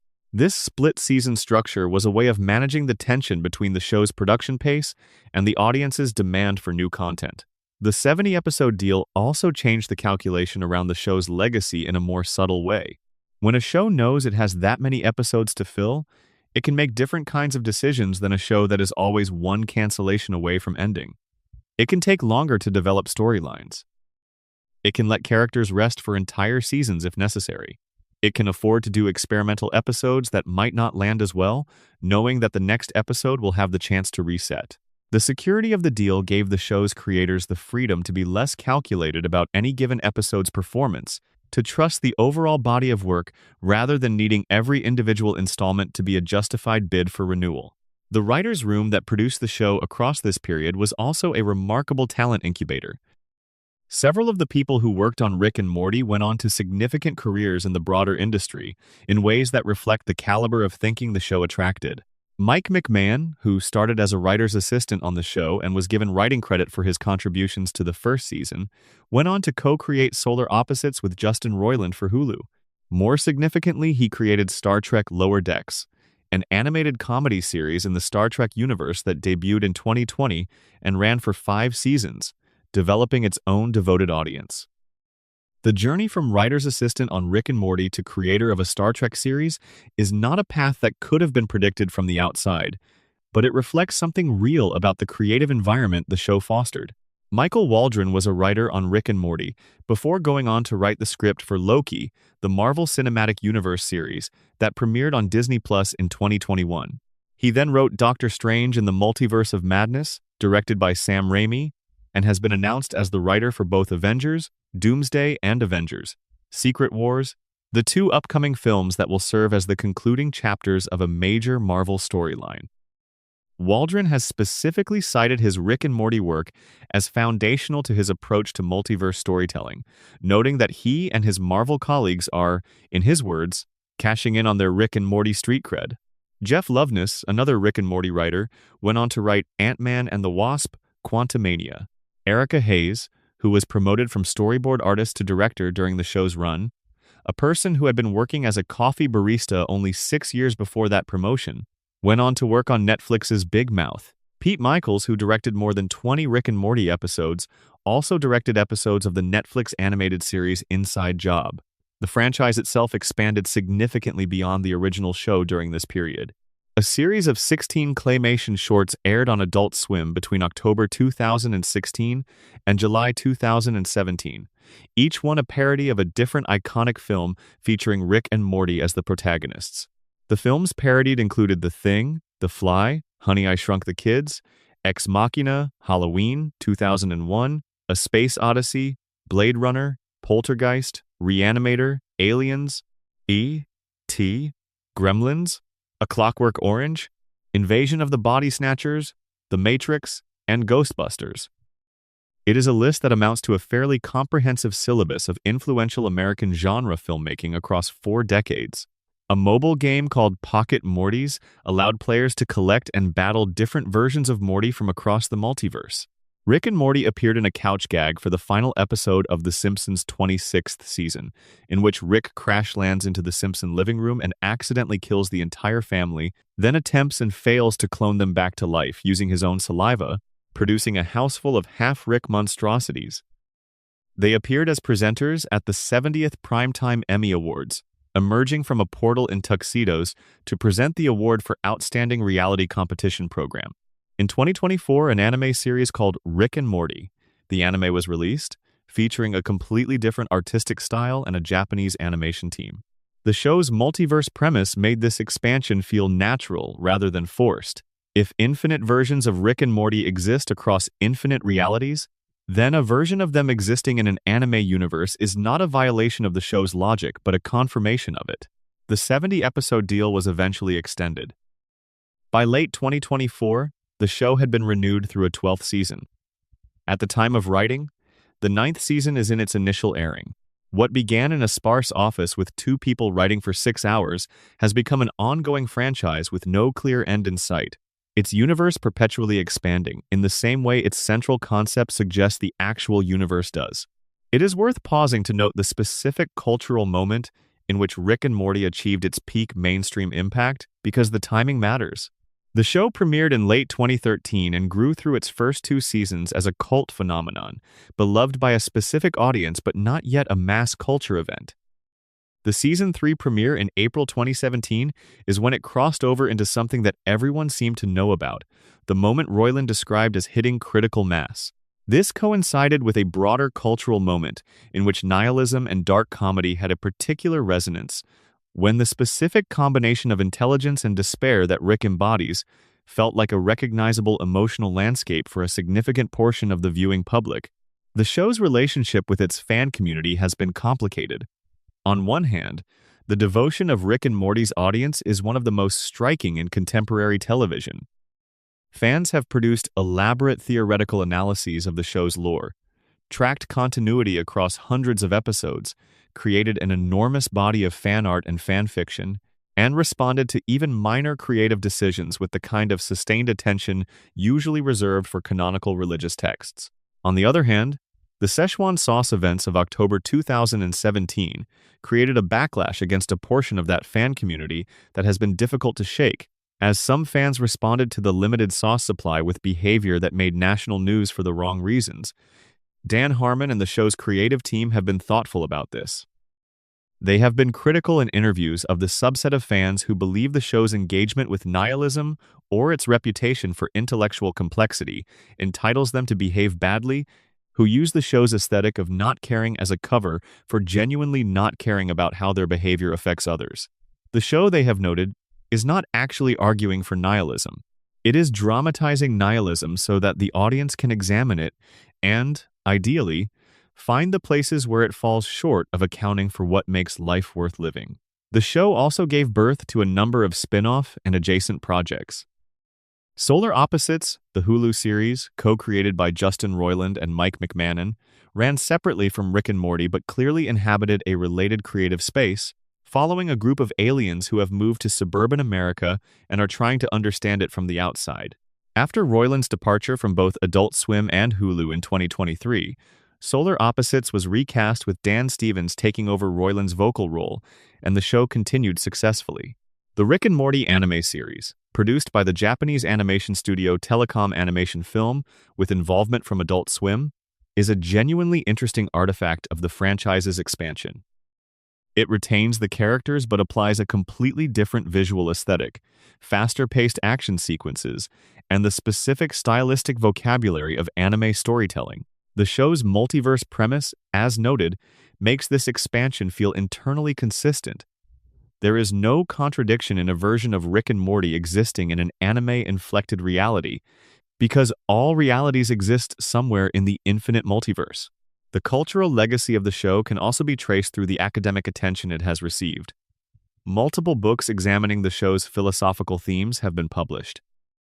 University courses on ethics, metaphysics, and the philosophy of mind have incorporated episodes as teaching materials. The show's engagement with consciousness, identity, and the nature of free will has proved genuinely useful as a way of making these abstract questions concrete and emotionally engaging for students who might struggle to connect with more traditional philosophical texts. This is not what anyone predicted when the show premiered, and it reflects something true about what Rick and Morty actually is when you look at it carefully. It is a philosophy course delivered through the medium of a drunk genius and a scared kid, and it has reached people who never would have signed up for a philosophy course. Section 9. The Citadel, the Curve, and the Man Who Broke the Game. There is a place in the multiverse where all the Ricks live together, where every version of the smartest man in every universe came together and built a civilization based on a single shared belief. That being a Rick means you are inherently superior to everything else that exists. This place is called the Citadel of Ricks, and it is one of the most ambitious and thoughtful things Rick and Morty has ever created. The Citadel is introduced in the first season, in a story involving a rogue Rick who has been kidnapping Mortys from across the multiverse for unclear purposes. Our Rick and Morty get pulled into the investigation, and for the first time we see the full scope of what it means for there to be infinite Ricks. There are thousands of them. They live in a society they built for themselves, a society that has all the features of any other society, including inequality, corruption, class divisions, and police. The Mortys at the Citadel occupy the bottom of the social structure. They go to school, where they are taught to be better sidekicks. They are assigned to Ricks. They are not encouraged to think for themselves or to question the system that defines them as accessories rather than principals. The Citadel is a perfect little model of every society that has ever assigned human worth based on a single metric and then built institutions to enforce that assignment and called it natural. The character of Evil Morty, first glimpsed at the end of that Season 1 episode, represents the show's most developed exploration of what happens when someone at the bottom of a power structure decides they are not going to accept their position. Evil Morty's introduction is one of the best reveals in the show's history. He has been standing in the crowd of rescued Mortys the entire time, hiding in plain sight, and nobody suspected him because nobody expects a Morty to be the one pulling the strings. The show understood that prejudice is both its own worst enemy and its own best protection.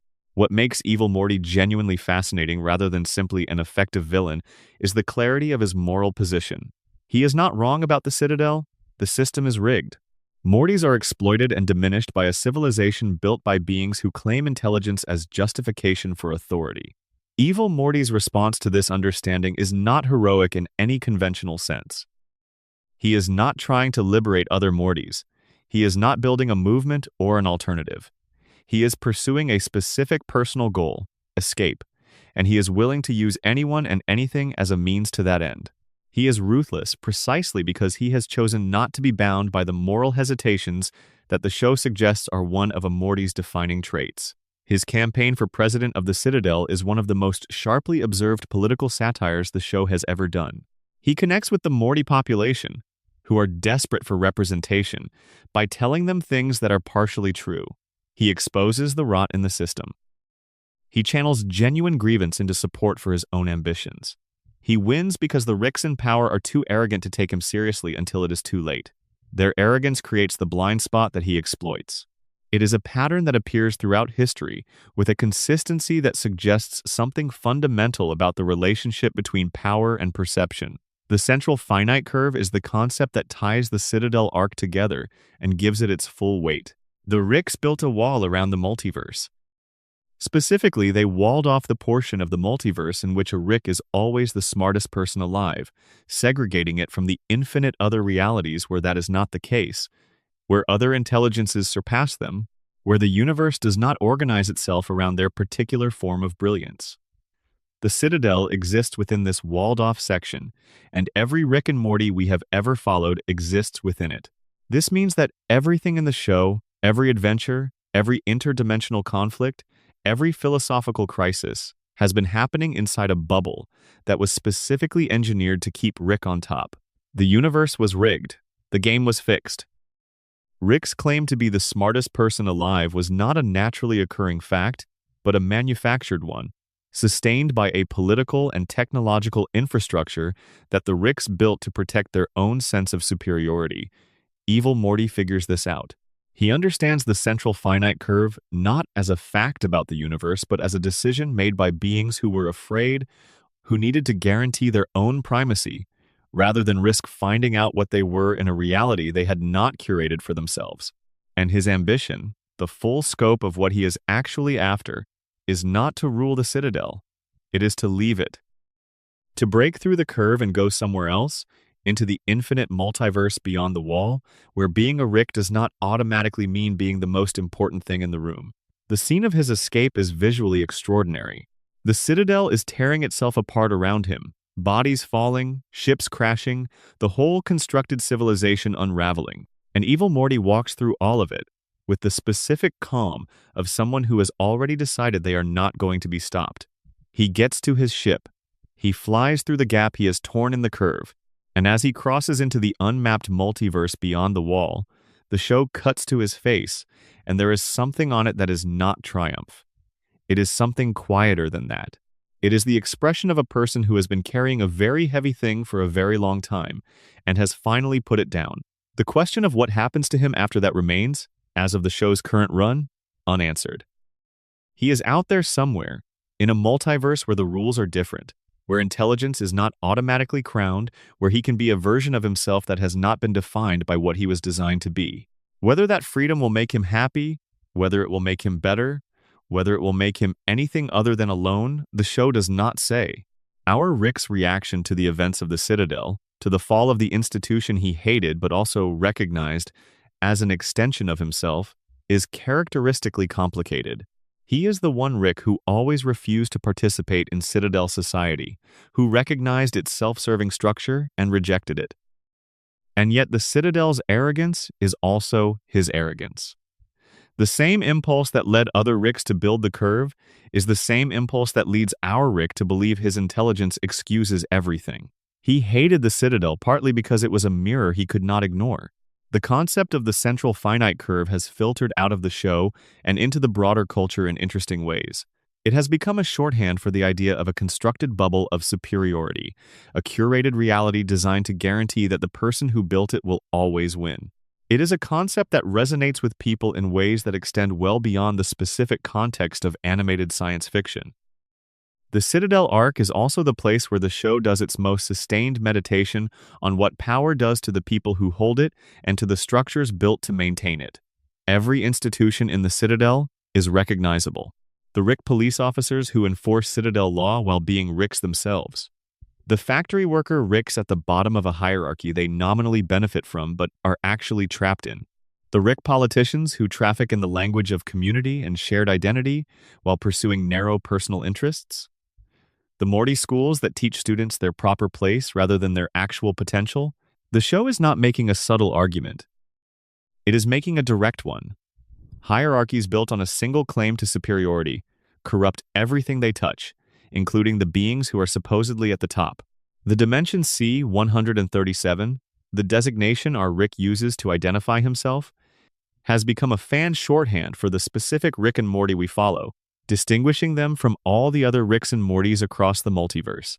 But the show has been somewhat flexible about what this designation actually means, and keen-eyed fans have noted that Rick's original dimension, the one he was born in, is not necessarily the one he currently inhabits.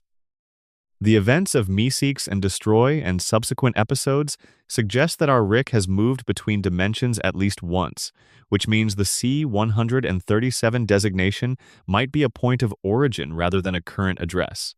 Whether this is intentional ambiguity or an inconsistency, the writers later decided to embrace is unclear, and it is the kind of question the show sometimes answers directly and sometimes leaves deliberately open.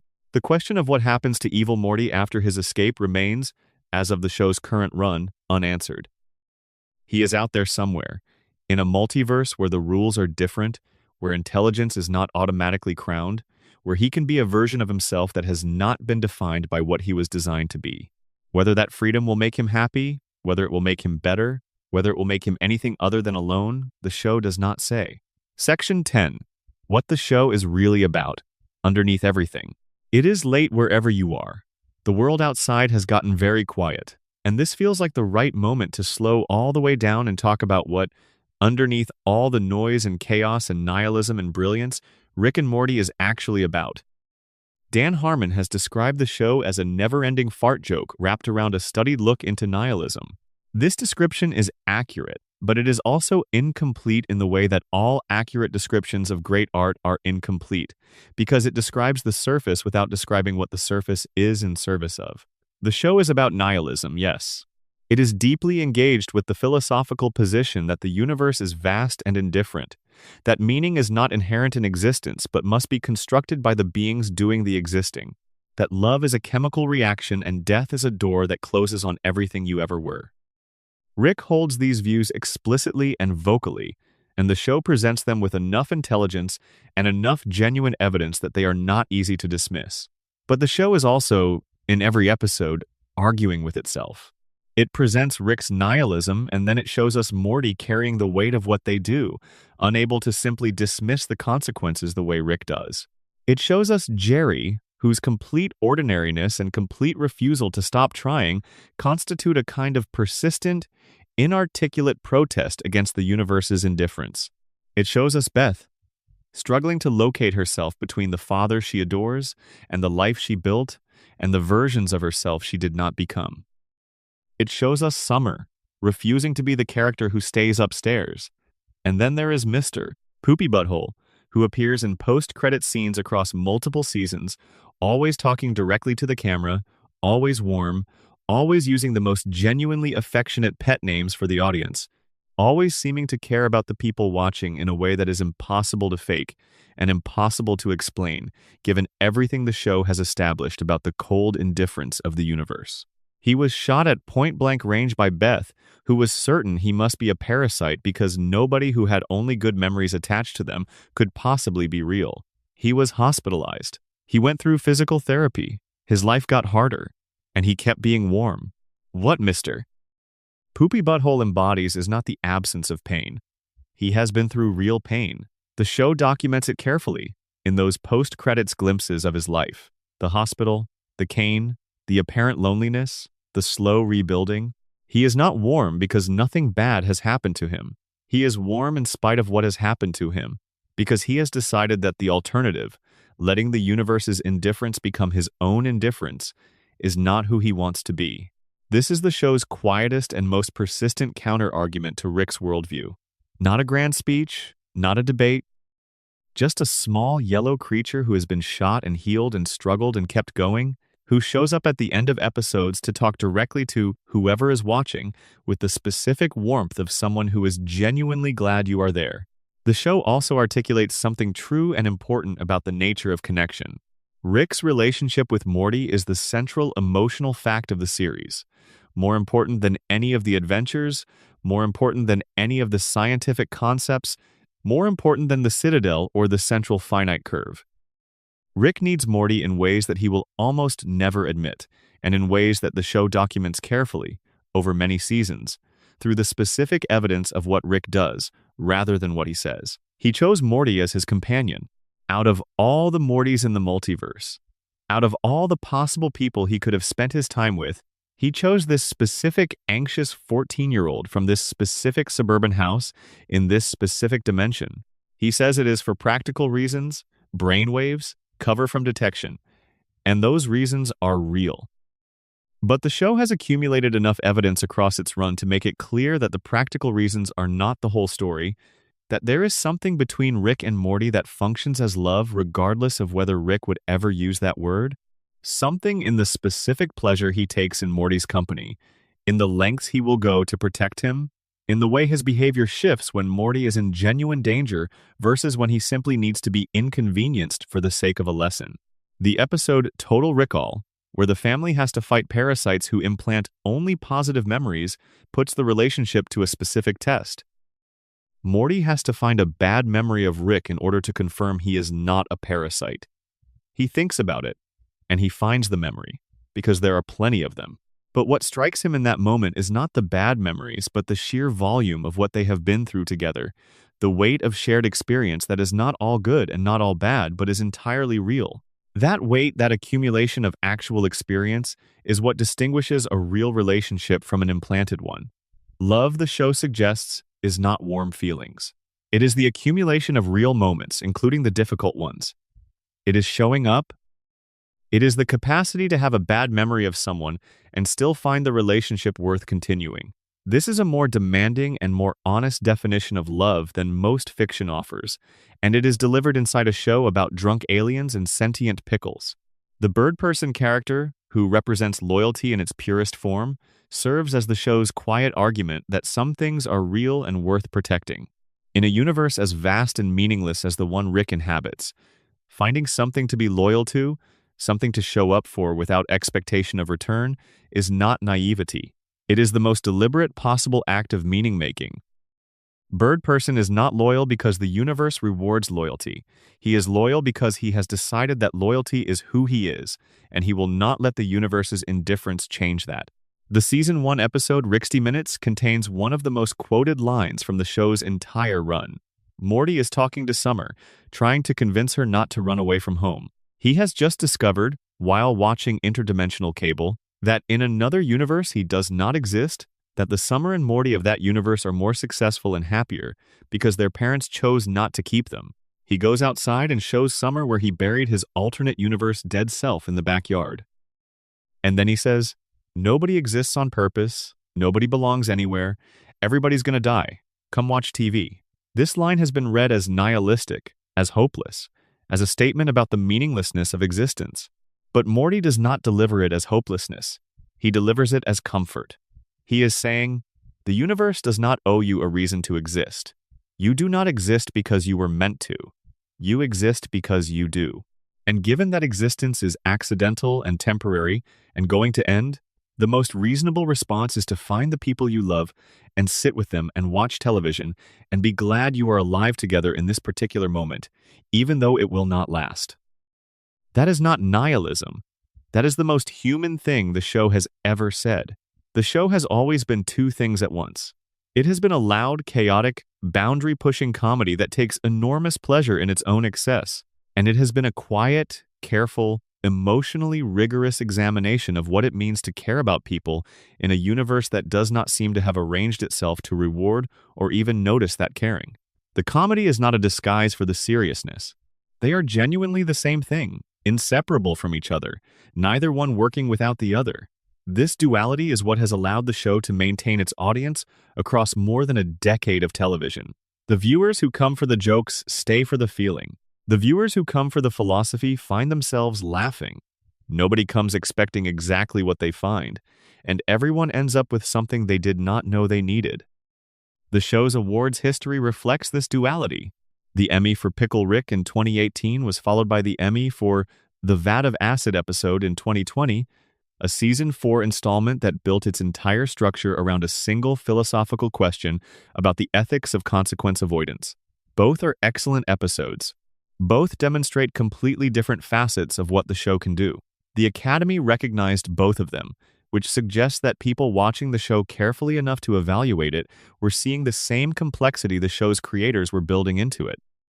The Vat of Acid episode, written in a way that forces Morty to live with the accumulating cost of every choice he makes, rather than being able to reset to safety, is one of the show's most sustained meditations on consequentialism. Every life choice has a weight. Every reset removes that weight and pretends the consequences did not happen. When Morty finally has to give up the reset device and face all the accumulated consequences at once, the episode lands with a force that is not purely comedic. It is genuinely devastating, in the way that the best episodes of the show are genuinely devastating, and it won an Emmy for that devastation. The show also has a philosophy about what it means to make something. Dan Harmon has talked about storytelling as a biological necessity, something that humans do not just because they want to, but because they are made to, because the narrative structure of the story circle maps onto something deep in human neurology about how we process, experience, and meaning. If this is right, then Rick and Morty is not just a show. It is a demonstration of what happens when that biological necessity is given total creative freedom and a willingness to follow any idea wherever it leads, no matter how dark or how strange or how far outside the expected comfort zone. The result is a show that ends every episode back where it started but different. Not exactly the same, but not unrecognizable. Changed by the journey. The circle completes itself. And then it starts again. Rick and Morty began in an unfurnished office. A 6-hour writing session. Two guys with a shared history of failed projects and one good idea. The first draft was written fast, in the way that good things sometimes get written, when the people doing the writing are not yet afraid of what they are making. From that draft grew a show that has won 2 Emmy Awards and 2 Annie Awards, and has been nominated for the Primetime Emmy for Outstanding Animated Program 3 times total.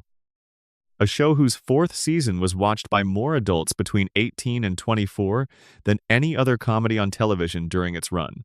A show that sent thousands of people to McDonald's locations in pursuit of a discontinued dipping sauce from a 1,998 Mulan promotion, and that prompted real physicists to think carefully about what it means that an animated comedy about a drunk grandfather is engaging meaningfully with the many worlds interpretation of quantum mechanics.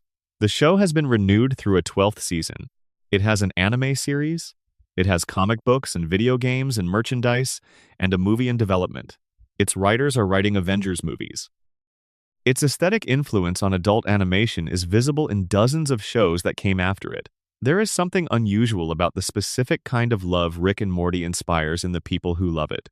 Other shows have larger audiences, higher ratings, more recognizable characters. But very few shows produce the specific feeling of Rick and Morty at its best, which is the feeling of being understood. Not flattered, not reassured, not given a happy ending, but seen. The show seems to know what it feels like to be a person who is more capable than happy, or more aware than at peace, or more loving than the people around you have made space for. It knows what it feels like to care about someone who keeps trying to push you away. It knows what it feels like to have the arguments that get you nowhere and the conversations that somehow matter anyway. Rick says at various points across the series that nobody is special, that nothing matters, that the universe is enormous and indifferent, and that every sense of personal significance is a delusion maintained by beings too small to see their own smallness. But then he keeps showing up. He keeps coming back to the house. He keeps dragging Morty on adventures that are, if you strip away the nihilistic framing, essentially an old man's way of spending time with the person he loves most. He keeps asking Morty to come with him. He could go alone. He chooses not to. That is not nothing. In a universe this large, choosing to spend any of your time with a specific person is one of the most significant things you can do. Rick makes that choice every episode, and then he spends the episode pretending he did not make it. The arguments are not the truth. The showing up is the truth. And Rick and Morty, after all its seasons and all its chaos and all its genuine darkness, has always known that. That is what the show has been building towards since the first episode. And it is what makes each season's continuation feel not like a franchise extension, but like a conversation that has not ended yet, that has more to say, that is not done finding the words for whatever it is trying to express. The universe is enormous and cold and indifferent, and full of creatures trying to hurt you and systems trying to contain you and forces you can barely comprehend, operating at scales that make your life feel like a brief flicker of warmth in an incomprehensible darkness. And still, there are people who care about you. And some of them are sitting in the dark right now, watching the same screen you are watching, falling asleep to the same quiet voice, in time zones you will never visit, in rooms you will never see, and for a few hours tonight, you are all in the same place. That is not nothing. That might be everything. If you made it this far, you are wonderful. Drop a comment. Tell me what time it is where you are. Tell me if you fell asleep and came back. Tell me what your favorite episode is, or your favorite character, or the fact that surprised you most. And if you have not subscribed yet, now is a beautiful moment to do it. It takes 1 second and it means the world. Sleep well wherever you are.